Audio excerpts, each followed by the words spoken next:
প্রথম ধাপে উপজেলা নির্বাচনের প্রতীক বরাদ্দ হয়েছে। আজ সকাল থেকে প্রার্থীর মধ্যে নানা প্রতীক বরাদ্দ দেন রিটার্নিং কর্মকর্তা।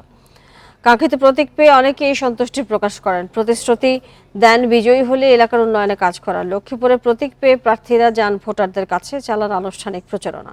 বিকাশে কম খরচে ক্যাশ আউটের লিমিট বেড়ে 50,000, প্রিয় এজেন্টও 2টা। কুমিল্লায় প্রথম ধাপে 4 উপজেলা নির্বাচনের প্রতীক বরাদ্দ দেওয়া হয়েছে। এ সময় প্রার্থীদের নির্বাচনী আচরণ বিধি মেনে চলার নির্দেশ দেন রিটার্নিং কর্মকর্তা। এছাড়া চাঁদপুরের 2 উপজেলায় প্রতীক বরাদ্দের পরই প্রচারে নামেন প্রার্থীরা।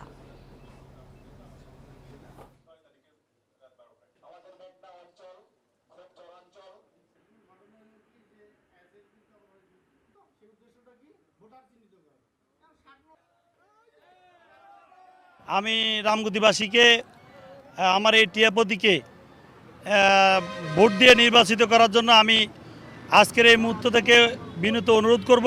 আমি আশাবাদী এই কমলনগরের প্রতিটি জনগণ আমি 5 বছর তাদেরকে যে সেবা দিয়েছি তারা সন্তুষ্ট।